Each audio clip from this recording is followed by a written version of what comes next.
الحمد لله نحمده ونستعينه ونستغفره ونؤمن به ونتوكل عليه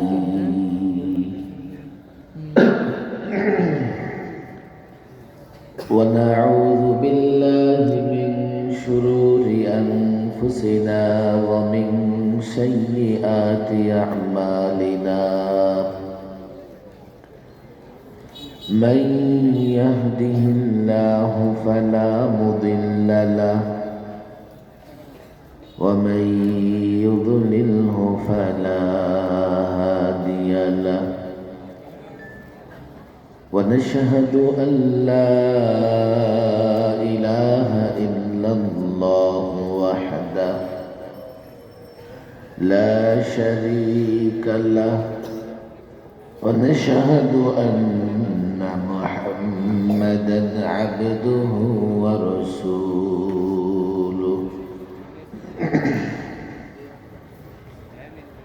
أما بعد فأعوذ بالله من الشيطان الرجيم بسم الله الرحمن الرحيم يريدون ليطفئوا نور الله بأفواههم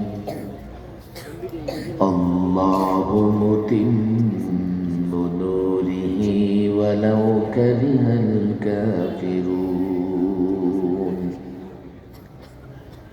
صدق الله مولانا العظيم وصدق رسوله النبي الكريم ونحن على ذلك من الشاهدين والشاكرين والحمد لله رب العالمين اللهم صل على محمد وعلى آل محمد كما صليت على إبراهيم وعلى آل إبراهيم إنك حميد مجيد اللهم بارك على محمد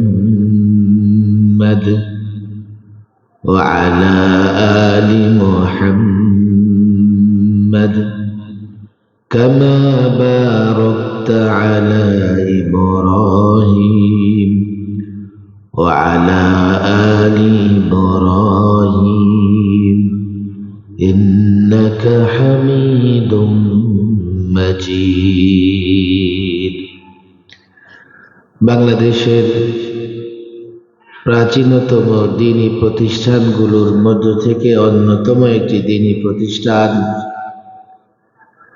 হযরত মাওলানা বজলুর রহমান সাহেব কর্তৃক প্রতিষ্ঠিত জামিয়া ইসলামিয়া ইমদাদুল উলুম দয়াপুর মাদ্রাসার ৯৫তম ইসলামী মহাসম্মেলন ও দস্তারবন্দি উপলক্ষে আজকের এই আয়োজনের মহতরম সভাপতি হযরত মাওলানা নুরুল হক সাহেব, আমন্ত্রিত উলামায়ে কেরাম, মাদ্রাসার আসাতিজায়ে কেরাম, ছাত্র ভাইয়েরা, যুবক ভাইয়েরা এবং দিন দরদি তাওহীদি জনতা, আল্লাহ তাবারক ওয়া তাআলার বড় দয়া, বড় ইহসান, বড় করুণা, বড় অনুগ্রহ, যিনি আমাদেরকে প্রাচীনতম দ্বীনি প্রতিষ্ঠানের বাৎসরিক মাহফিলে এসে বসার এবং উলামায়ে কেরামের জবান থেকে আলোচনা শুনবার তৌফিক দিয়েছেন, সেজন্য সকলেই অন্তর থেকে কালিমাতে শুকর উচ্চারণ করি, বলি আলহামদুলিল্লাহ। যেহেতু প্রাচীনতম দ্বীনি প্রতিষ্ঠান, সেহেতু প্রথম দিনেও আমাদের মাহফিলে আসা উচিত। সাধারণত 2 দিন ব্যাপী মাহফিল হলে লোকদের টার্গেট থাকে শেষ দিন, দ্বিতীয় দিন। কিন্তু এমন একটা প্রাচীন প্রতিষ্ঠানে 2 দিনেই আমাদের আসা উচিত, কেননা এই প্রতিষ্ঠানে যাদেরকে আমন্ত্রণ জানানো হয়েছে, যারা আলোচনা করবেন, তারা বাংলাদেশের প্রখ্যাত আলেমে দ্বীন। আমি জানি না এই মাইকের আওয়াজ কত দূর যায়, তবে ছোট্ট একটা অনুরোধ, যতদূর মাইকের আওয়াজ যাচ্ছে একজন মুসলমান প্যান্ডেলের বাইরে থাকতে পারবেন না। আমি মনে হচ্ছে প্যান্ডেলের ডান দিক থেকে রাস্তায় হট্টগোল হচ্ছে। প্রত্যেকটা মুসলমানের কাছে আমার আকুল আবেদন, ডানে বায়ে পেছনে গ্রামের ভেতরে কোথাও আমরা ঘোরাফেরা না করে মাহফিলে চলে আসি। আজকাল বড় সমস্যা শ্রোতাদের নিয়ে, বক্তা না চিনলে মাহফিলে আসতে চায় না, আবার আসার পরে খাবার দাবার না খেয়ে আসতে চায় না, খাবার দাবার খেয়ে আসে ভিআইপি লোকদের মতো, আবার 11টার আগে ফুরুত। মাহফিল ওলারা আজকাল বড় টেনশনে থাকে, কি করে শ্রোতাদের ধরে রাখবে। ভাইরাল আলোচকের সংখ্যা কম। একদিনে বাংলাদেশে মাহফিল হয় 10 থেকে 15,000, আর ভাইরাল বক্তা হবে হয়তো বা 8 থেকে 10 জন। ওদেরকে টুকরা টুকরা করে বিছায়া দিলে ও 2-4-5 হাজার মাহফিলে তাদের অংশ খুঁজে পাওয়া যাবে না। আবার লোকদের এই যে ভিআইপি মনোভাব, ইচ্ছা মতো আসবে, নিজের ইচ্ছে মতো যাবে।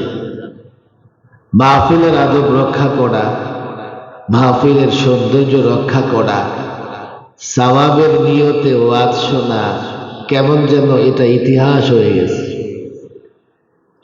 যেহেতু প্রাচীনতম দ্বীনী প্রতিষ্ঠান, 95তম মাহফিল মানে এই মাহফিল যখন শুরু হয়, এই মাঠে যারা আছে, হতে পারে অনেকের মা বাবারও জন্ম হয় নাই, কারো হয়তো বা দাদারও জন্ম হয় নাই। এমন একটা পুরনো মাহফিলে বরকতের জন্য হলেও আসা উচিত। ছাত্রদের বলবো, তোমরা স্বেচ্ছাসেবকের দায়িত্ব পালন করো। এই যে ডান দিকে কিছু লোকজনের আওয়াজ শোনা যাচ্ছে, হাতে পায়ে ধরে নিয়ে আসো, হাতে পায়ে ধরে তাদেরকে নিয়ে আসো। মাহফিলের ডান দিকে যে যুবকরা আওয়াজ করতেছো, তোমাদের কাছে অনুরোধ, আসো প্যান্ডেলের নিচে আসো। আর যদি নাই আসো তো বাড়িতে গিয়া কম্বল মুড়ি দিয়া ঘুমাও, বেশ ঠান্ডা, ঘুমানো খুব আরাম। রাস্তাঘাটে ঘোরাফেরা করে কেন কষ্ট করবা, অন্যকে কষ্ট দিবা। আমি ওই সামনেও যাদেরকে দেখতে পাচ্ছি মাদ্রাসার মাঠে ময়দানে, ছাত্রদেরও বলি, তোমরাও আসো, তোমরাও মাহফিলে আসো। ওলামাদের জবান থেকে আমার পরে নানুপুরের বর্তমান যিনি পীর সাহেব হযরত মাওলানা সালাহউদ্দিন সাহেব, আমার অত্যন্ত মহব্বতের মানুষ, অনেক পুরনো পরিচয়ের একজন মানুষ। উনিও আলোচনা করবেন। নানুপুর মাদ্রাসা বিশাল এক মাদ্রাসার মোতাবেক, যেখানে ছাত্র সংখ্যা 10,000-এর বেশি। 10,000-এর বেশি। একবার ওখানে গিয়েছিলাম, ভয়ে তাড়াতাড়ি করে বের হয়ে গেছে। যাওয়ার পরে চতুর্দিক থেকে এইভাবে পঙ্গপালের মতো ছুটে আসতেছে, মুসাফা করবে। মুসাফা করার পরে আমার কি অবস্থা হবে ওদিকে খবর দেয়। কিন্তু বড় সুন্দর এক প্রতিষ্ঠান, উনিও এসে গেছেন, কিছুক্ষণের মধ্যে আসবেন। এই জন্যে এই মাদ্রাসার ছাত্র যারা আছো, তোমাদেরও বলি, রোম ত্যাগ করে, আরাম ত্যাগ করে মাঠে চলে আসো। ডানে বায়ে রাস্তায় যারা আছে তারাও মাঠে চলে আসে। আসলে যেখানে মাহফিল হয় আল্লাহ তাবারক ওয়া তাআলার রহমত বর্ষিত হয়, তবে চারিপাশে শয়তানের আনাগোনাও বেড়ে যায়। শয়তান খুব তৎপর থাকে যে কিভাবে লোকদেরকে মাহফিলে আওয়াজ শোনার পরেও বক্তার সামনে প্যান্ডেলে বসতে দিবে না। এটা শয়তানের বড় চ্যালেঞ্জ। এই জন্য আমি মাঝে মধ্যে শ্রোতাদের বলি, ভালো করে তাকবীর দেন, শয়তান পালায়া যাবে। কথা ঠিক না বেঠিক? বলেন আল্লাহু আকবার, উঁচু আওয়াজে বলিষ্ঠ কণ্ঠে আল্লাহু আকবার। দয়াপুর মানে কুমিল্লা, কুমিল্লা মানে আমার কুমিল্লা। যদিও আমার বাড়ি থেকে এ পর্যন্ত আসতে মুসাফির হয়ে যাওয়া লাগে, একেবারে মুসাফিরের কাছাকাছি, হয়তো হয়েও যেতে পারে। এখন বাংলাদেশের বড় জেলাগুলোর একটা কুমিল্লা, ওই যে কোথায় দাউদকান্দি থেকে শুরু, ঠিক একেবারে ফেনীর কাছাকাছি গিয়ে শেষ। এদিকে কোথায় বিবাড়িয়া, ওই চাঁদপুর, আবার এদিকে লাকসামের পরে নোয়াখালী, বিশাল জেলা কুমিল্লা। তারপরেও যেহেতু জেলা আমার জেলা, আপনার জেলা কুমিল্লা, আমারই জেলা কুমিল্লা। আপনারা কুমিল্লার মানুষ, কুমিল্লার মানুষ বড় হিম্মত এবং সাহস রাখে, যার জন্য গত 16 বছর কুমিল্লার মানুষের নাম শুনলে একজনের ঘুম হারাম হয়ে যেত। কুমিল্লা একটা আতঙ্ক ছিল তার কাছে, না জানি আবার কুমিল্লা থেকে আবার কে উঠে আবার কি ধরনের পরিণতি তারে দিয়ে দেয়। ভয় করলে, ভয় লাগলে, ভয় করলেই সমাধান হয় না। অনেক ভয় পেয়েছে, অনেক ভয় করেছে, কিন্তু পরিণতি যা তাই হয়েছে। কেন জানেন? গত 16 বৎসরে তারা সবচাইতে বেশি জুলুম করেছে আলেমদের উপরে। আজকেই তো সকাল থেকে ঢাকায় আমি ব্যস্ত ছিলাম।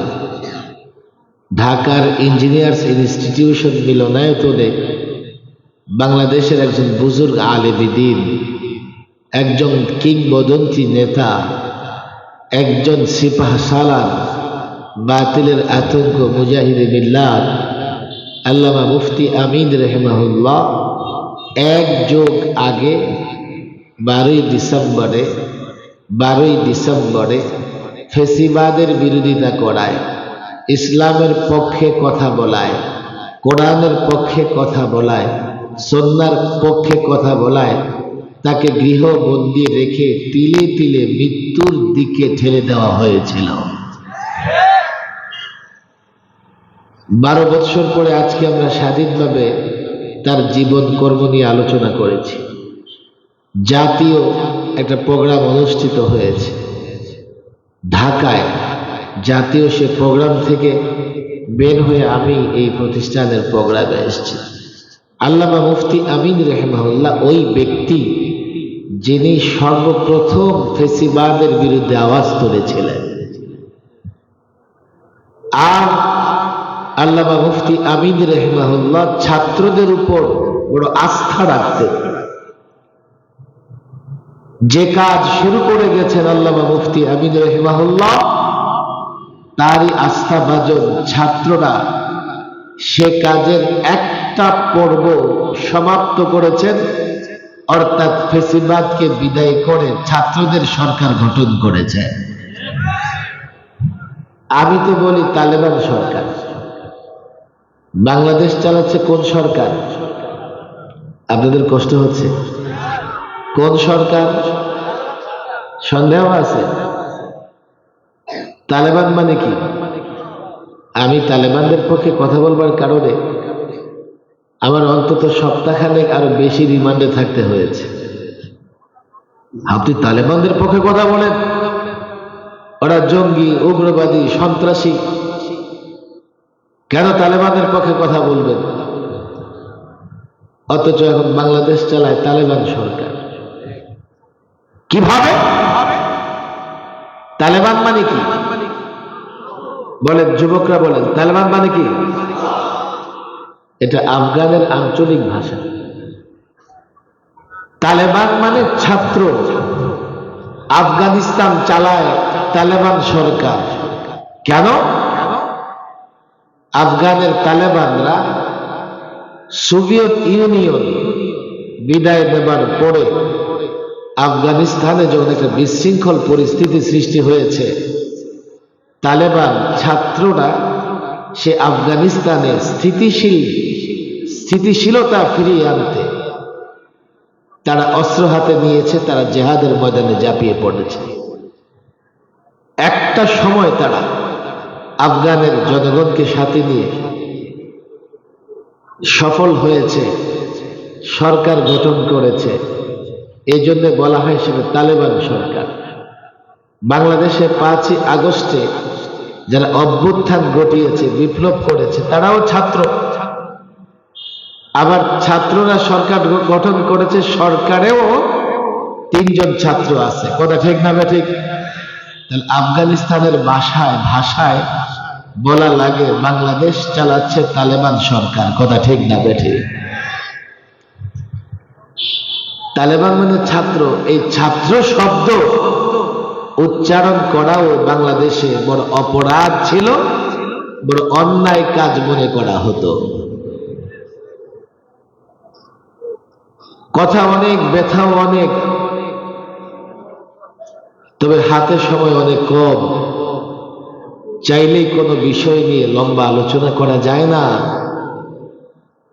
আল্লামা মুফতি আমিন রাহিমাহুল্লাহ এই তালেবান ছাত্রদের উপর খুব আস্থা রাখতেছে।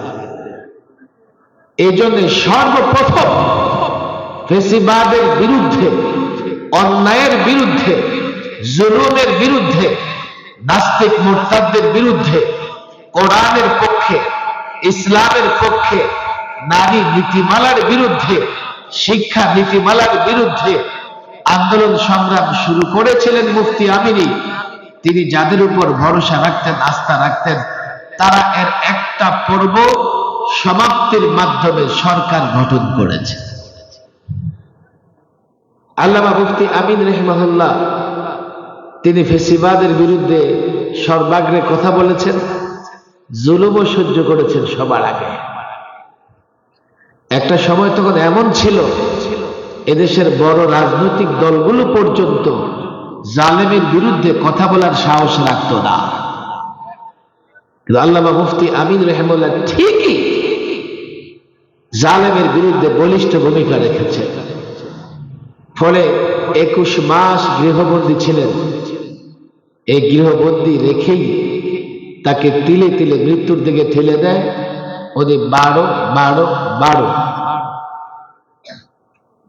দিন 12, তারিখ 12, মাসও 12, বৎসরও 12।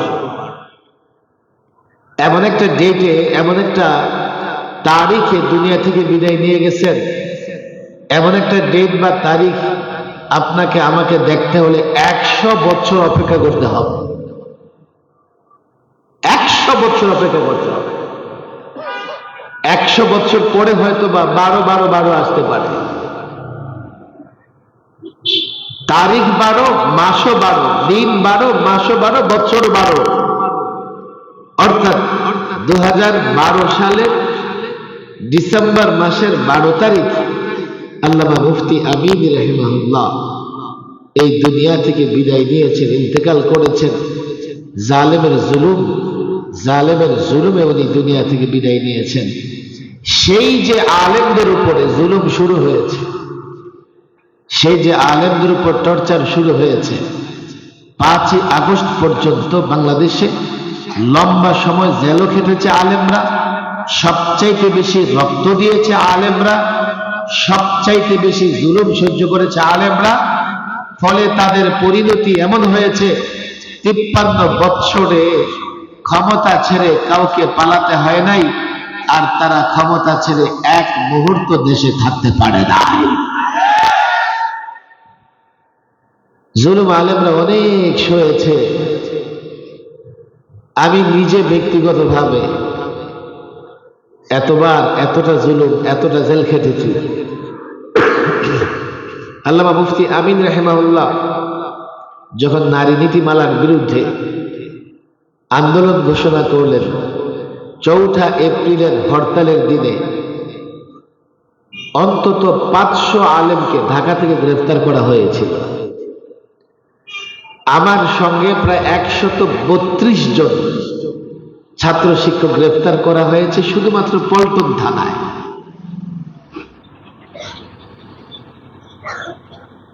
তেরোতে যখন শাহবাগে নাস্তিক মোরতাদ মাথাচাড়া দিয়ে উঠেছে, শাহবাগে সমাবেশ করে তার আল্লাহ আল্লাহ রসুল উম্মাহাতুল মুমিনিন নবী পত্নীগণ আমাদের মা তাদেরকে নিয়ে কুটুক্তি কুৎসা করেছে, নবী প্রেমিকরা বসে থাকতে পারে নাই। তারা জমায়েত হয়েছে শাপলা চত্বরে। শাহবাগে নাস্তিক মোরতাদদের নেতৃত্বে মাস অবস্থান করেছে, বাধা তো দেই নাই, বরং বিরিয়ানি খাইয়েছে। আর নবী প্রেমিকরা যখন শাপলায় জমা হয়েছে, শাপলা চত্বরে জমা হয়েছে, একটা রাত্র অবস্থান করতে পারে নাই। লাইট বন্ধ করে, মিডিয়া ব্যান করে, ক্যামেরা বন্ধ করে 2.5 লক্ষ বুলেট নিক্ষেপ করে নবী প্রেমিকদের বুক জাজরা করে দিয়েছে। এই টর্চারের শেষ কোথায়? 19-এ এসে কসাই মুদির সফরকে কেন্দ্র করে লকডাউন দিয়ে ওলামাদের গ্রেফতার করেছে। লকডাউন দিয়ে ওলামাদের গ্রেফতার করেছে। 2600 আলেম 2 থেকে 2.5 বছর 2600 আলেম, হাফেজে কোরআন, কওমি মাদ্রাসার ছাত্র, টুপি দাড়িওয়ালা যুবক, 2600 2 থেকে 3 বৎসর পর্যন্ত জেলের ভেতরে জুলুম সহ্য করেছে। আমরা হাই সিকিউরিটি জেলে ছিলাম। হাই সিকিউরিটি জেলে ফাঁসির সেলে 24 ঘন্টা এক এক আলেমকে বন্দী করে রাখা হয়েছে। কেন? আলেমদেরকে মানুষ থেকে বিচ্ছিন্ন রাখো। ওরা মানুষের কাছে গেলে নানা রকমের সত্য বলে ফেলে, তো মানুষ সরকারের প্রতি রাগান্বিত হয়। তাদেরকে জনগণ থেকে বিচ্ছিন্ন করে দাও। আলেমদেরকে জনগণ থেকে বিচ্ছিন্ন করেছে, কিন্তু আল্লাহ থেকে বিচ্ছিন্ন করতে পারে নাই। কি করেছে জেলখানায় আলেমরা? আমি তো বলি জেলখানা আলেমদের জন্য জেলখানা নয়, ইবাদত খানা। ইবাদত খানা। জেলের বাইরে আলেমরা তত একটা একনিষ্ঠভাবে ইবাদত করার সুযোগ হয়তো পায় না। জেলের ভেতরে ছোট্ট একটা কামরায় যখন 24 ঘন্টা বন্দি করে রেখেছে, কি করেছে আলেমরা? 12টার পরে আলেমদের এক এক কামরা থেকে কান্নার আওয়াজ বেশি আসে। কেউ দাঁড়িয়ে নামাজে তেলাওয়াত করতেছে আর কান্না করতেছে, রুকুতে গিয়ে কেউ কান্না করতেছে, কেউ সেজদায় পড়ে কাঁদতেছে। কেননা আলেমদেরকে বিচ্ছিন্ন করে দেওয়া হয়েছিল দুনিয়া থেকে। এই দুনিয়ার মানুষ জানতোই না আমরা কোথায় আছি। পরিবারের সঙ্গে সাক্ষাৎ বন্ধ, এমনকি আইনজীবীর সঙ্গেও যোগাযোগ বন্ধ। 24 ঘন্টা তালাবদ্ধ করে জেলের ভেতরে বিশাল জায়গা আছে। চুরির মামলার আসামি পুরো জেলখানা ঘুরে বেড়াচ্ছে, ধর্ষণ মামলার আসামি পুরো জেলখানা ঘুরে বেড়াচ্ছে। এমনকি ঢাকার যে কেন্দ্রীয় কারাগার কেরানীগঞ্জে, এটার ভেতরে ব্যায়ামাগার আছে। ব্যায়ামাগার, ব্যায়াম করে, বডি বিল্ডিং করে। বিউটি পার্লার আছে, বিউটি পার্লার, রূপচর্চা করে। আবার গান শিখবে, তাও আছে, সব আছে। কিন্তু এগুলোতে যাওয়ার সুযোগ আলেমদের জন্য ছিল না। খুনের মামলার আসামি সেও পুরো জেলখানা ঘুরে বেরিয়েছে। দুটো বিশাল মাঠ আছে, সারাদিন পরে খেলেছে ওরা। আর আলেমদের তখন একটা কামরার ভেতরে আটকায়া 24 ঘন্টা তালাবদ্ধ করে রাখত। অনেক কষ্ট দিয়েছে আলেমদেরকে।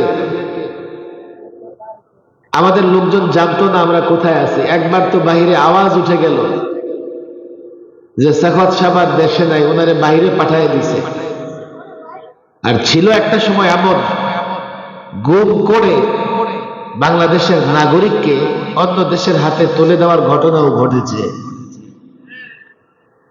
পরিবারের লোকেরা যখন দিনের পর দিন জেলখানার ঘেটে গিয়ে তালাশ করেছে যে আমাদের লোকটা কোথায়, তো বলেছে উনি এখানে নাই, ওই জেলখানায় আছে। ওখানে গেলে ওখানেও নেই, তো আছে কোথায়? প্রত্যেক বন্দী তার পরিবারের সঙ্গে সাক্ষাতের সুযোগ পায়, আলেমদের তার পরিবারদের সঙ্গে সাক্ষাতেরও সুযোগ ছিল না।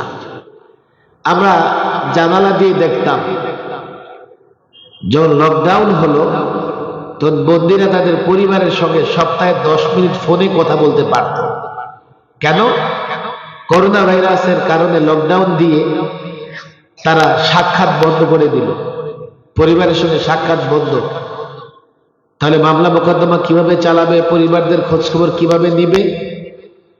তা আমাদের ছেলেরা, আমাদের সাথে কিছু মাদ্রাসার ছাত্রও ছিল,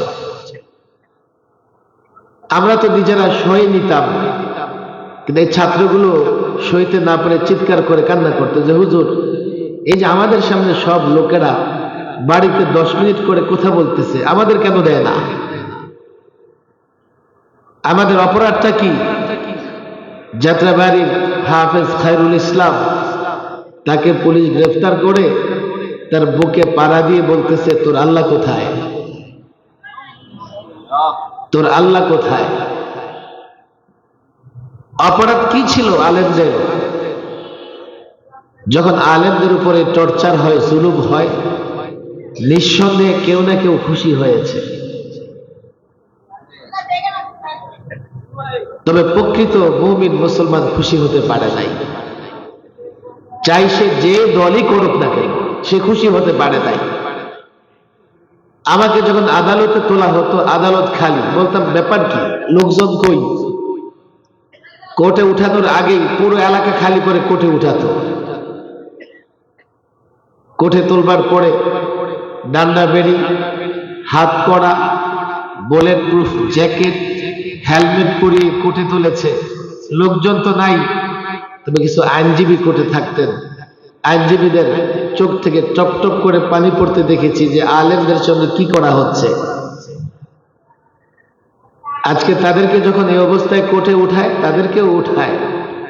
আল্লাহ দেখিয়ে দিচ্ছেন, আলেমদের সঙ্গে আচরণ করছো তো খুব বেশি দিন আগের কথা নয়, কথা তো না, তাদের সঙ্গেও সে আচরণ করা হচ্ছে।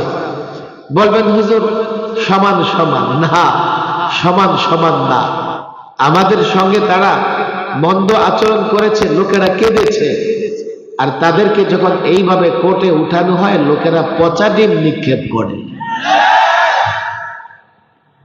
এটা তো দুনিয়া, আখিরাতেরটা এখনো বাকি আছে। আখিরাতের পরিণতি তাদের এখনো বাকি আছে। যখন আলেমদের উপর জুলুম হয়, নিঃসন্দেহে একদল খুশি হয়েছে। কারা খুশি হয়েছে? যারা এখন বাংলাদেশে নৈরাজ্য সৃষ্টির চেষ্টা করতেছে, সেই সন্ত্রাসী এবং জঙ্গি সংগঠন যার নাম ইসকন। তারা খুশি হয়ে ফেসিবাদের পা চেটেছে, আর ফেসিবাদ তাদেরকে দুধ খোলা খাইয়ে পুষেছে, লালন পালন করেছে। এখন দুধ কলা খেয়ে খেয়ে তাদের ঘাড় মোটা হয়ে গেছে। এখন মুসলমানদের বিরুদ্ধে স্লোগান দেয় যে মুসলমানদের ঘাড় ভাঙবে। আর চট্টগ্রামের কোট প্রান্তরে স্লোগান দেয় যে একটা একটা মুসলমান ধরে ধরে জবাই কর। ঘাড় মোটা হয়েছে, এখন মুসলমানদের ঘাড় ভাঙবে, এই ষড়যন্ত্র তারা করতেছে। ইসকন যে ভয়াবহ সন্ত্রাসী সংগঠন, বারবার বলেছি, বারবার বলেছি, কেউ শুনে নাই। বাংলাদেশে এমনটা আগে হয় নাই। আদালত চত্বরে, যে আদালতে লোকেরা নিরাপত্তার জন্য যায়, যে আদালতে মানুষ অধিকারের জন্য যায়, বিচারের জন্য যায়, যে আইনজীবী মানুষের পক্ষে লড়াই করে, আর্গুমেন্ট করে, আইনজীবীকে আদালত চত্বরে নির্মমভাবে হত্যা করবার মাধ্যমে চেঁচিয়েছে তারা সন্ত্রাসী সংগঠন। আমাদের বুঝতে দেরি হয়েছে। কেন? তাদের এখন ভালো লাগতেছে না যে ওলামা একরাম মুক্ত ঘুরতেছে। তাদের তখন ভালো লেগেছে যখন ওলামা একরামের হাতে হাত করা, পায়ে ডান্ডা বেরি ছিল। তো নিঃসন্দেহে কথা বলা যায়, ইসকন ওলামাদের দুশ্মন, ইসকন মুসলমানদের দুশ্মন। আরো অনেক ব্যথা ওদের আছে, ইসকন সন্ত্রাসী সংগঠনের অনেক ব্যথা আছে। আমি ছাত্রদের বলি, ওলামাদের বলি, এগুলো বুঝবার চেষ্টা করতে হবে, না হলে দেশ আমরা হেফাজত করতে পারবো না। গত 16 বছরে ইসলাম, মুসলমান, ইসলামিক কৃষ্টি, কালচার, তাহজিব, তামাদ্দুন ক্ষতিগ্রস্ত হয়েছে। এখানে কলেজ ইউনিভার্সিটির যুবকেরা আছে, অনেক যুবকরে আমি দেখেছি আমাদের সামনে এসে চোখের পানি ছেড়ে দিয়েছে। কি হুজুর, পড়ি তো ইউনিভার্সিটিতে, চেহারায় দাঁড়িয়ে আছে, এখন আমাদের জঙ্গি বলে, ইউনিভার্সিটিতে যাইতে ভয় লাগে। পত্রিকা ইশতিহার ছাপা হয়েছে, কি এই হচ্ছে জঙ্গিবাদের আলামত। কি আলামত? টাকনোর উপরে প্যান্ট পরা জঙ্গিবাদের আলামত। যুবক যদি সুবহানাল্লাহ বলে, আলহামদুলিল্লাহ বলে, যুবক যদি জাযাকুমুল্লাহ বলে, মাশাআল্লাহ বলে, এগুলো নাকি জঙ্গিবাদের আলামত। এই বাংলাদেশের আইন শৃঙ্খলা বাহিনীর ভেতরে এমন লোক ছিল যারা জঙ্গি বই পুস্তক উদ্ধারের নামে ফাজায়েলে আমল পর্যন্ত উদ্ধার করে দেখিয়েছে। ফাজায়েলে আমল দাওয়াতে তাবলীগের একটা নিরীহ জামাতের বই পুস্তক। গত 16টা বছর ইসলামী কৃষ্টি, কালচার, তাহজিব, তামাদ্দুন আক্রান্ত হয়েছে। শুধু তাই না, ধর্ম নিরপেক্ষতা প্রতিষ্ঠা করে এই দেশকে ইসলামহীন করার চক্রান্ত হয়েছে। এটাই আমি ওলামাদের কাছে নিবেদন করি, ছাত্রদের বলি, দেখো তোমরা দেশে ইসলাম প্রতিষ্ঠা করতে চাও, কিন্তু তোমাদের বুঝতে হবে ইসলাম প্রতিষ্ঠায় বাধা কি জিনিস, প্রতিবন্ধকতা কি, সেটা তোমাকে বুঝতে হবে। যদি প্রতিবন্ধকতা দূর করতে না পারো, কোনোদিন ইসলাম প্রতিষ্ঠা করতে পারবে না। আর এদেশে ইসলাম প্রতিষ্ঠার পথে সবচাইতে বড় বাধা হচ্ছে সেকুলারিজম, ধর্ম নিরপেক্ষতাবাদ। দুঃখজনক ব্যাপার হলো এই বাধাটাকে আমরা বুঝতে চাই না, এটা নিয়ে পড়াশোনাও করি না। সেকুলারিজম যেই দেশে প্রতিষ্ঠা হয় সেই দেশে অন্য সব ধর্ম থাকে না, শুধু ইসলাম। সেকুলারিজমে যারা বিশ্বাসী তারা সব ধর্মকে পছন্দ করে, শুধু পছন্দ করে না ইসলামটাকে। 11তে সংবিধান সংস্কার হয়েছে, আপনাদের কষ্ট হচ্ছে? প্রথম দিনের মাহফিল আমি শুনলাম তাড়াতাড়ি শেষ হয়ে যাবে। শেষ করে দেব না চলতে থাকবে? বেশি দেরি হয়ে যাচ্ছে। ওয়াজ আমি ওয়াজের পেশাদারি না, এই জন্য ওয়াজের পরোয়া করি না। শ্রোতা আসলো কি না আসলো তারও পরোয়া করি না। ওয়াজ করে জীবন জীবিকা অর্জনের কোনো ইচ্ছাও নাই। যদি হইতো তো মানুষ তো আগে নিজের জীবনের প্রতি খেয়াল রাখতো না। জীবনের প্রতি কোনো খেয়াল নাই। দেখেন, চলতেছি, কথাও বলতেছি। কেন? এই জাতিকে জাগ্রত করা হচ্ছে আমাদের কাজ। জাতি যদি জাগ্রত না হয় আমল কেমনে করবে? আর জাতি যদি জাগ্রত থাকে, যতটুকু আমল করবে সেটা বিশুদ্ধভাবে করতে পারবে। সেকুলারিজম একটা কঠিন বিষয়। সাধারণত আমাদের ছাত্ররা এই বিষয় নিয়ে চর্চা করে না, এই বিষয় নিয়ে পড়াশোনা করে না। অথচ ইসলাম প্রতিষ্ঠার ক্ষেত্রে সবচেয়ে বড় বাধা সেকুলারিজম। এই জন্য 2011-তে পলাতক সরকার ক্ষমতায় আসার কিছুদিন পরে সংবিধান সংশোধন করলেন। সংশোধন করে 3টা বড় ধরনের অন্যায় করেছে। 3টা বড় ধরনের। 32 বছর এই সংবিধানের ভেতরে বিসমিল্লাহির রহমানির রহিম ছিল। 32 বছর এই সংবিধানের মূল নীতিতে ছিল আল্লাহর উপর আস্থা বিশ্বাসের কথা। 32 বছর এই সংবিধানে সেকুলারিজম ছিল না। তারা সেকুলারিজম এনেছে, আবার সোশ্যালিজম এনেছে, আবার ন্যাশনালিজম এনেছে। একটা সংবিধানে 3টা ইজম, 3টা মতবাদ। আমি জানি না, সামান্য একটু চিন্তা করলে শিক্ষিত সমাজ বুঝবে যে আমার দেশের সংবিধানে 3টা ইজম কেন। সেকুলারিজম এনে ভারতকে খুশি করতে চেয়েছে, সোশ্যালিজম এনে, সমাজতন্ত্র এনে চীন রাশিয়াকে খুশি করতে চেয়েছে, আবার জাতীয়তাবাদ, ডেমোক্রেসি ইত্যাদি এনে ইউরোপকে তারা খুশি করতে চেয়েছে। কিন্তু তাদের উপরে আল্লাহর গজব যখন পড়েছে, কোন পরাশক্তি তাদেরকে হেফাজত করতে পারে নাই। কেমন সংবিধান রে ভাই! আমরা এবার প্রস্তাব করেছি কোন ইজম থাকবে না সংবিধানে। যদি ছাত্র সমাজ তোমরা না বুঝো, জাতিকে না বুঝাইতে পারো, তো লড়াইটা আমাদের একাই করা লাগবে, তোমাদেরকে সঙ্গে পাবো না। কোন ইজম থাকবে না। আর এগুলো তো কুফরি ইজম, কুফরি মতবাদ। আমার দেশের সংবিধানে আমি কখনোই কুফরি মতবাদ মেনে নিতে পারি না। সেকুলারিজম, আমি দুটো সহজে এক্সাম্পল দেই, আমি ব্যাখ্যা বিশ্লেষণে যাব না। এক্সাম্পলটা আমি একটু বিস্তারিত দিয়ে থাকি ইদানিং, এরপরেও আমি মনে তৃপ্তি পাই না যে মানুষ বুঝলো কি বুঝলো না। এই যে কলেজ ইউনিভার্সিটির ছেলেরা আছে না, দেখবেন ইসলামী কোনো ইস্যুতে আমি যখন কথা বলি তো ওরা দূরে দাঁড়ায় থেকে তামাশা দেখে, আর নির্বাচনে লাগাই দেয় 2 গ্রুপ মারামারি করে 10টা আহত 10টা নিহত হয়ে যাবে। ওইটা বুঝছে, এটা বুঝে নাই।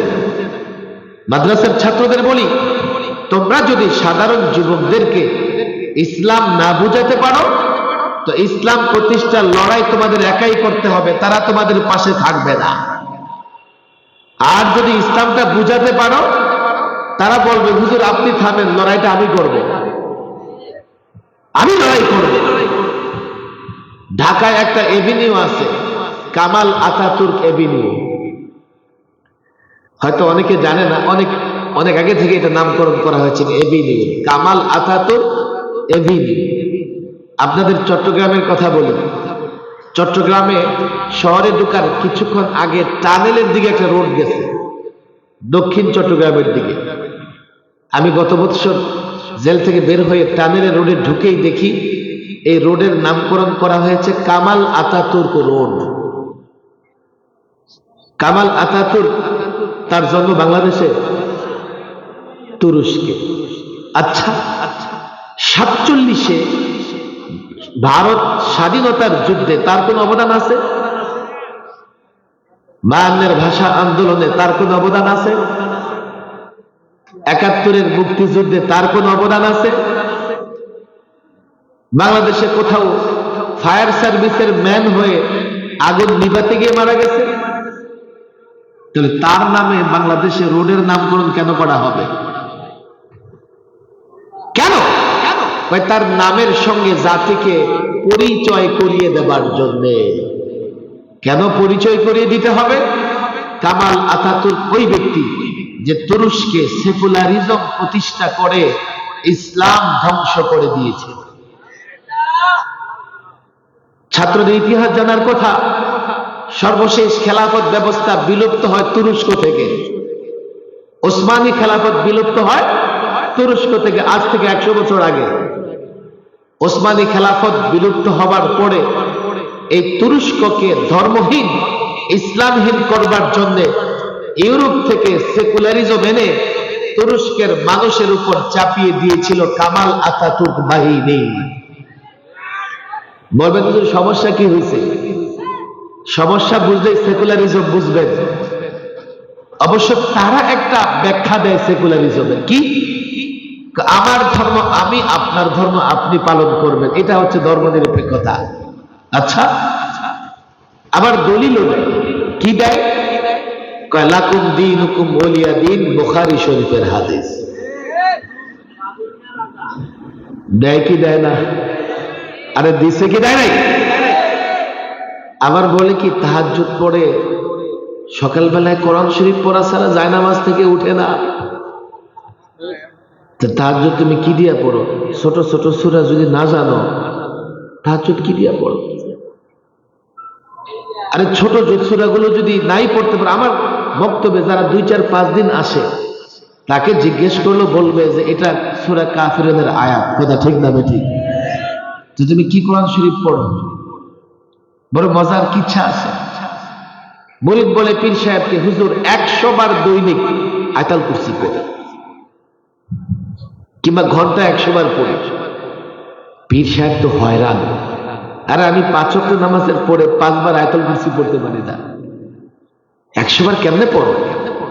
শুনি কেমনে পড়ো? হুজুর এই যে তসবিহ হাতে নিয়ে কুরসি কুরসি কুরসি কুরসি কুরসি। ওরা সকালবেলা উঠে কোরআন শরীফ পড়ে মানে কি জানেন? যে কুরসি কুরসি কুরসি, গদি গদি গদি, গদি রক্ষা করো। গদি রক্ষা করার জন্য কুরসি কুরসি জপে। আমার ধর্ম আমি, তোমার ধর্ম তুমি। আমি তোমার ধর্ম পালন করতে পারবো না, তুমি আমার ধর্ম পালন করতে পারবে না। সূরা কাফিরুনের তাফসীর করার ইচ্ছা আমার নাই এখন। সূরা কাফিরুনে কাফেররা যখন প্রস্তাব দিয়েছে রাসূলুল্লাহকে, চলেন কিছুদিন আমরা আপনার ধর্ম আর আপনি কিছুদিন আমাদের ধর্ম কি করবেন, মেনে চলবেন, তাহলে কোনো গন্ডগোল থাকবে না, একেবারে সম্প্রীতি সৃষ্টি হয়ে যাবে। সম্প্রীতি সৃষ্টি হয়ে যাবে, আন্তঃধর্মীয় সম্প্রীতি তৈরি হয়ে যাবে।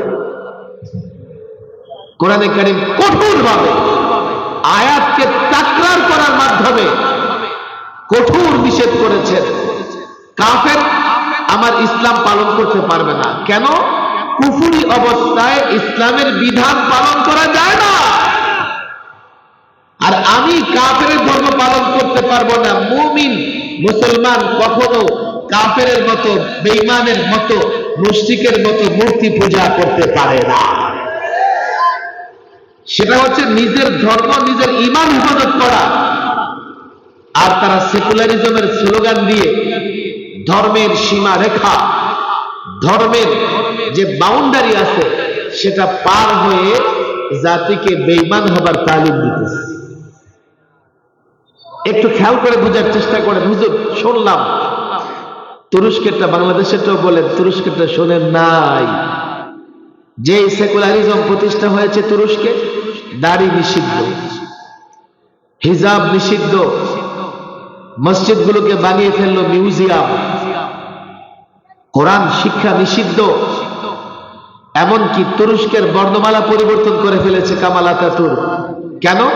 এই বর্ণমালাগুলো আরবির সঙ্গে মিলে যায়, এমন বর্ণমালা বানাও যা ইংরেজি বর্ণমালার সঙ্গে মিলে। কোরআন নিষিদ্ধ হবার পরে তারপরেও তুরস্কের জনগণ তার বাচ্চাদেরকে মাটির নিচে লুকায়া কোরআন শিক্ষা দিত। কামাল আতাতুর্ক ইসলামের বিরুদ্ধে যুদ্ধ ঘোষণা করেছে। যারা কামাল আতাতুর্কের নাম এদেশে প্রতিষ্ঠা করতে চায়, ওরা সেকুলারিজম প্রতিষ্ঠা করে ইসলামের বিরুদ্ধে যুদ্ধ করতে চায়। বলবেন হুজুর আপনারা এগুলো বলেন, বাড়াবাড়ি করতেছেন, এজন্য আপনাদের জেলে ঢুকাইছে, বাড়াবাড়ি করতেছি। তাহলে তোমরা 11তে সংবিধান সংশোধন করে সেকুলারিজম কেন নিয়ে আসছো? হুজুর নিয়ে আসছি এই দেশটা তো সবার, সবাই যাতে ধর্ম পালন করতে পারে। আচ্ছা, সবাই ধর্ম পালন করতে পারে, তাহলে এই স্লোগান কেন দাও, ধর্ম যার যার উৎসব সবার? ধর্ম যার যার উৎসব সবার, এটা কুফরি স্লোগান, এটা ফেসিবাদীদের স্লোগান, এটা ভারতের তাবেদার গোলামদের স্লোগান, এটা মূর্তি প্রেমীদের স্লোগান, এটা মূর্তি পূজারীদের স্লোগান। এই স্লোগান মুসলমানদের স্লোগান হতে পারে না। আবার কখন স্লোগান দেয়? যখন মূর্তি পূজার সময় আসে। এমন আসো মুসলমান যুবক, তোমরাও মূর্তি পূজা করো, ঠিক আছে, এই স্লোগানটা কুরবানির সময় দাও। কথা ঠিক না বেঠিক? কুরবানির সময় স্লোগান দাও, ধর্ম যার যার, উৎসব সবার, চলো সবাই মিলে গরুর গোশত খাই। আর আল্লাহ তো তোমাদের কপালে গরুর গোশত রাখে নাই, রাখছেন গরুর পিছন দিয়ে যাবে রইতা। আল্লাহ মাফ করো। স্লোগান যদি এতটুকু দাও, এই ব্যাপারে আমরা সহনশীল। কি? ধর্ম যার যার, রাষ্ট্র সবার। কথা ঠিক না বেঠিক? যদিও রাষ্ট্রের মালিকানা আমাদের মুসলমানদের, এই রাষ্ট্র মুসলমানদের।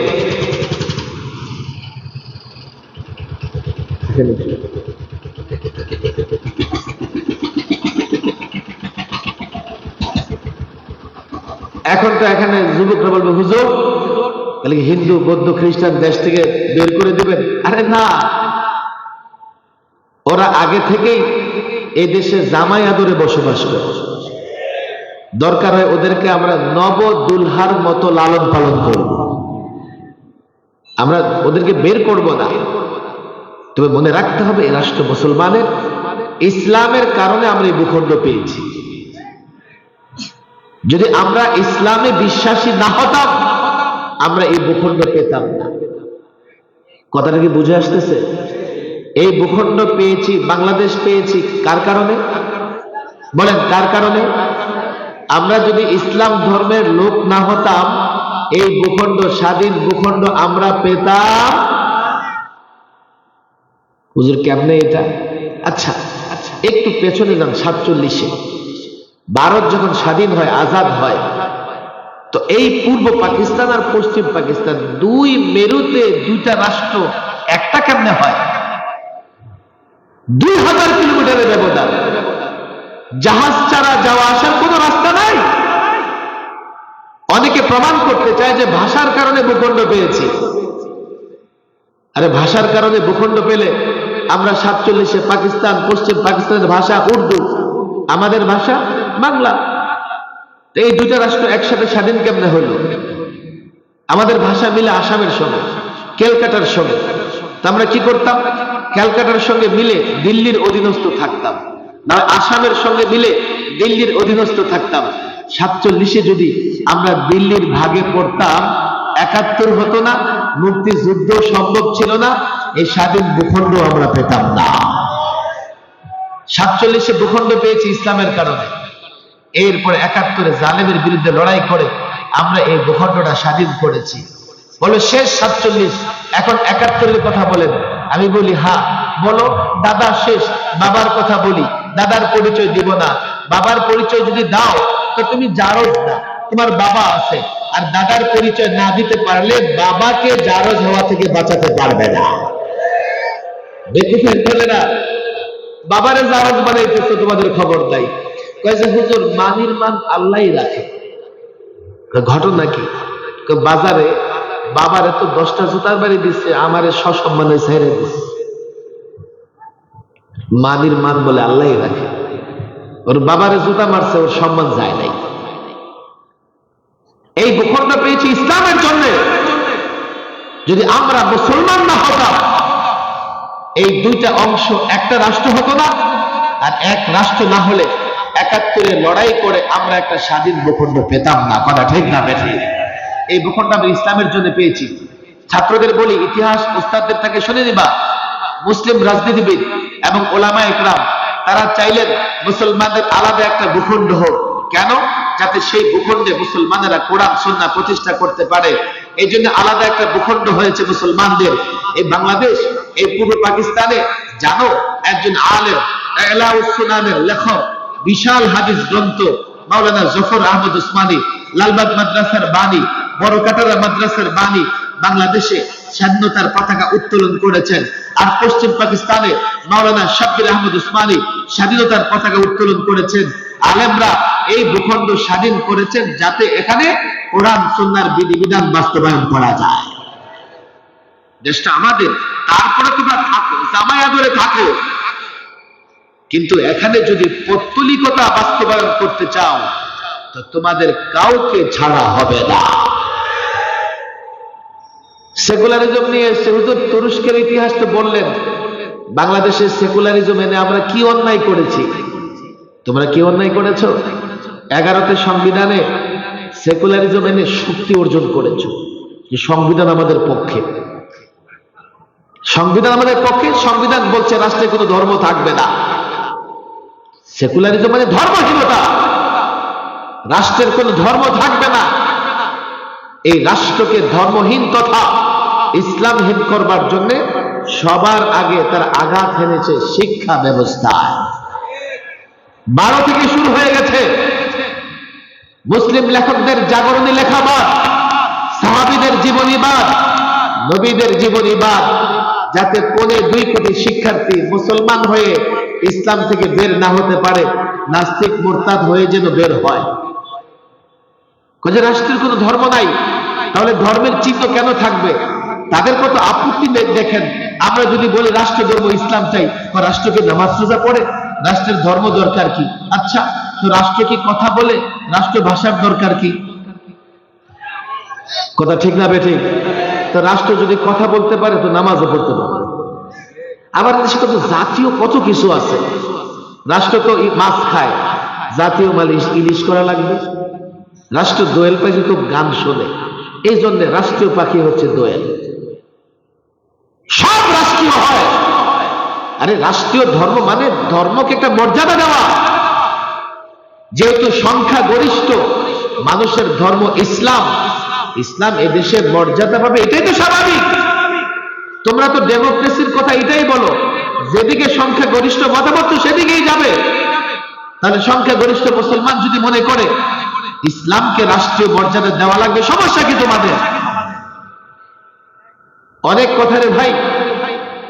ইসলামী শিক্ষাকে ধ্বংস করে প্রথমে তারা সেকুলারিজমের সেই থিওরি বাস্তবায়ন করতে চেয়েছে, শিক্ষা যদি না থাকে ধর্ম থাকবে না। এরপরে ডারউইনিজম, মানুষ নাকি বানর থেকে তৈরি। আরে আমরা আদম সন্তান, আল্লাহ আমাদের সম্মানিত করেছেন। আমি প্রায় বলি, ওরে নাস্তিক মুরতাদের দলেরা, তোরা যারা ডারউইনের মতবাদে বিশ্বাস করস, তোরা একটু খোঁজ খবর দিয়ে দেখ, তোদের জন্ম তোর জেনে চিপায় চাপায় নদী নালায় খাল বিলে তোদের জন্মে বানরের অবদান আছে কিনা তোরা খোঁজ খবর নিয়ে দেয়। আমাদের আল্লাহ সম্মানিত করেছেন, আমরা আদম সন্তান। নিয়ে এসছে ট্রান্সজেন্ডার। বুঝবার চেষ্টা করো, এর মানে হচ্ছে সংবিধানের সেকুলারিজমে শক্তি সঞ্চয় করে সেকুলারিজম প্রতিষ্ঠার জন্য ইসলাম ধ্বংস করবে। তবে ইসলাম প্রতিষ্ঠা করতে হলে সেকুলারিজমের প্রতিবন্ধকতা দূর করতে হবে। এটাই বলি, যখন আমরা এখন সংবিধান সংশোধন করে সংবিধান সংস্কার করে সেকুলারিজম বাদ দিতে চাই, রাষ্ট্রীয় 4 মূল নীতিতে আল্লাহর উপর বিশ্বাস, আল্লাহর উপর আস্থা ফিরিয়ে আনতে চাই, আমরা যখন চাই সংবিধানে বিসমিল্লাহ নিয়ে আসতে হবে, জানো এই ছাত্র সমাজ বাধা হয়ে দাঁড়িয়েছে। সন্ত্রাসী সংগঠন ইসলাম তারা বাংলাদেশে কেন নৈরাজ্য করছে, কেন বাংলাদেশে অস্থিরতা সৃষ্টি করছে, কেন তারা সংখ্যালঘু নির্যাতিত হচ্ছে বলে গুজব ছড়াচ্ছে। লক্ষ্য একটাই, যাতে আমরা রাষ্ট্র সংস্কার করতে না পারি, যাতে আমরা সংবিধান সংস্কার করতে না পারি, আলেম ওলামারা যাতে মুক্ত চলতে না পারে। এই ষড়যন্ত্র সামনে রেখে সারা বাংলাদেশে তারা নৈরাজ্য সৃষ্টি করছে। আমি তো বলি, ইসলাম সন্ত্রাসী সংগঠন, জঙ্গি সংগঠন, দেশদ্রোহী সংগঠন, দেশ বিরোধী সংগঠন, বাংলাদেশে তাদের বিচার করতে হবে, করতে হবে।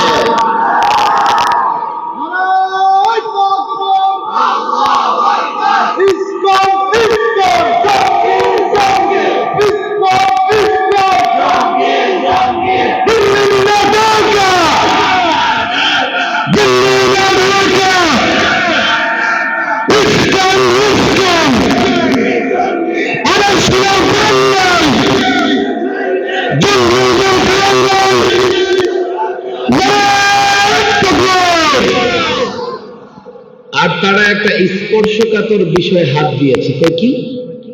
বাংলাদেশে সংখ্যালঘু নির্যাতিত হচ্ছে। তাহলে কি হবে?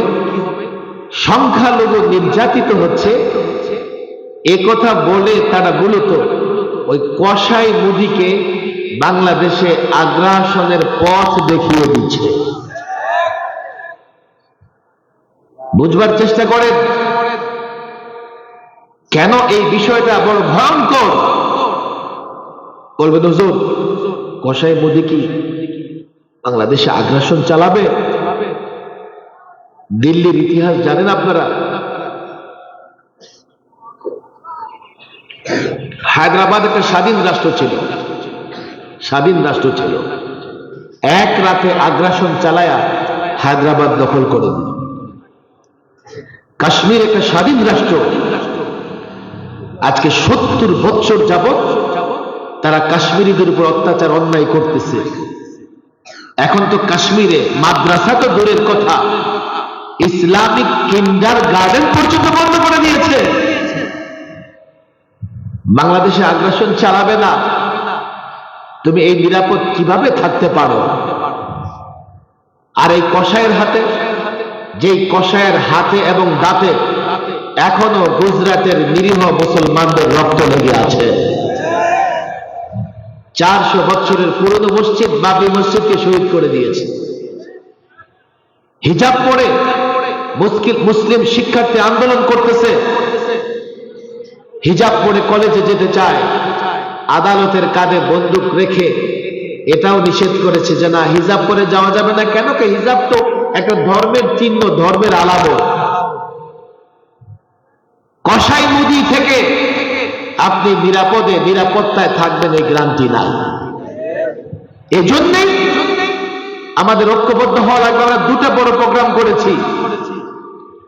একটা প্রোগ্রাম ছিল সমস্ত রাজনৈতিক দলের, সব রাজনৈতিক দল এক মঞ্চে উঠে একথা ঘোষণা দিয়ে দিয়েছে, দেশের প্রশ্নে আমাদের মধ্যে কোনো বিরোধ নাই। কথা ঠিক না ঠিক? এরপরে প্রধান উপদেষ্টার নেতৃত্বে বৈঠক হয়েছে সব ধর্মের লোকদের। সেই বৈঠকে আমিও ছিলাম। দেখেন, একটা আশ্চর্যের বিষয় হলো, সেই বৈঠকে হিন্দু আছে, সেই বৈঠকে খ্রিস্টান আছে, চাকমা আছে, গারো আছে, বৌদ্ধ আছে। একজন এই অভিযোগ করো না যে বাংলাদেশে তারা নির্যাতিত হচ্ছে, একজন অভিযোগ করে দেবে। মিথ্যা অভিযোগ কি করে করবে? কারণ বাংলাদেশ তো আমাদের সামনে। এদেশে কোথাও সংখ্যালঘু নির্যাতনের শিকার হয় না। কিন্তু মজার ব্যাপার হলো, বাংলাদেশে তো নির্যাতন নাই, কিন্তু আমাদের প্রতিবেশী দেশের মিডিয়াগুলো কোথায় যেন পায়, তারা প্রচার করে বেড়াচ্ছে বাংলাদেশে নাকি সংখ্যালঘু নির্যাতিত হচ্ছে। অনেক কথা।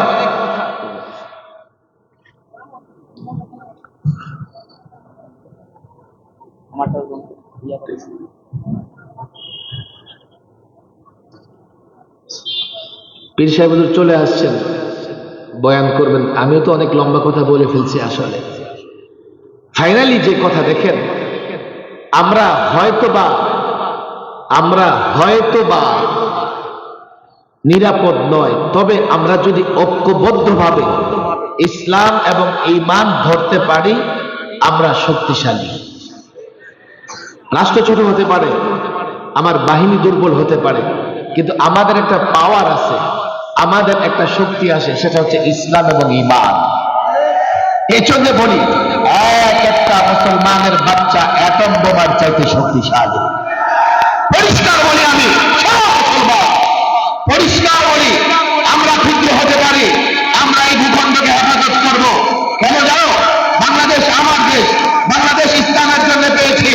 বাংলাদেশ আক্রান্ত হলে, এই ভূখণ্ড আক্রান্ত হলে ইসলাম আক্রান্ত হবে, এই ভূখণ্ড আক্রান্ত হলে মুসলমান আক্রান্ত হবে, এই ভূখণ্ড আক্রান্ত হলে মাদ্রাসা আক্রান্ত হবে, এই ভূখণ্ড আক্রান্ত হলে মসজিদ আক্রান্ত হবে, এই ভূখণ্ড আক্রান্ত হলে আমার মা, আমার বোন, আমার কন্যা আক্রান্ত হবে।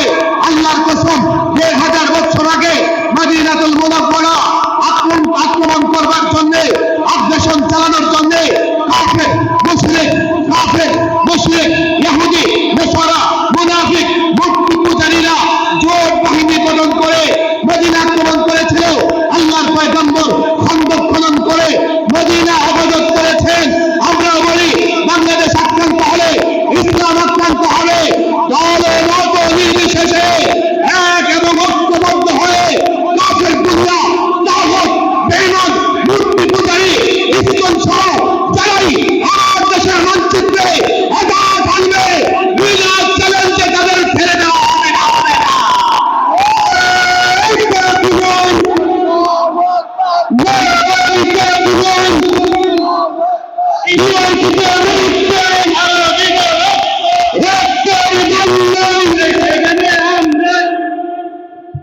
আমরা দেশের প্রশ্নে ঐক্যবদ্ধ থাকবো তো ইনশাআল্লাহ।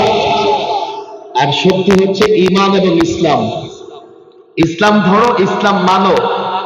এই ভূখণ্ড ছোট হতে পারে, দুটো এক্সাম্পল আল্লাহ দিয়ে দিয়েছেন যে আল্লাহ সাহায্য করেন। একটা আফগানে 20 বছর আমেরিকার নেটো বোমা ফেলেছে, কিন্তু যেদিন আফগানি স্বাধীনতাকামী তালেবানরা রুখে দাঁড়িয়েছে, আমেরিকা লুঙ্গি গামছা নিয়ে পালাবার পথ খুঁজে পায় না। সিরিয়াতে দেখো ইসলামপন্থীরা বিজয়ী হয়ে গেছে। আল্লাহর নুসরত আসবে, আর আল্লাহর নুসরত আসবে আমরা ঈমান ইসলামের উপরে থাকলে। কথা ঠিক না বেঠিক? মাদ্রাসা কওমিয়ার ছাত্রদের বলি, কোনো ভয় নাই। এ জাতি এখন তোমাদের দিকে তাকিয়ে আছে, সব দেখে ফেলেছে, তোমাদের দিকে তাকিয়ে আছে। এখন জাতি, দেশের আমানত, সব আমানত তোমাদের হাতেই দিতে চায়। জাতির যুবকদের ইসলাম বোঝাও, জাতির যুবকদের ঈমান বোঝাও। শক্তিশালী সামাজিক শক্তি তৈরি করো, সামাজিকভাবে শক্তিশালী হও। ইনশাআল্লাহ এ দেশ থেকে থাকবে, কোন পত্তলিক গরুর পেশাবখোর দেশকে কিছুই করতে পারবে না। আল্লাহ তাবারক ওয়া তাআলা প্রাচীন প্রতিষ্ঠান দেশ ইসলাম আমাদের সকলকে হেফাজত করুন। ওয়া মা তাওফীকি ইল্লা বিল্লাহ ওয়া মা আলাইনা ইল্লা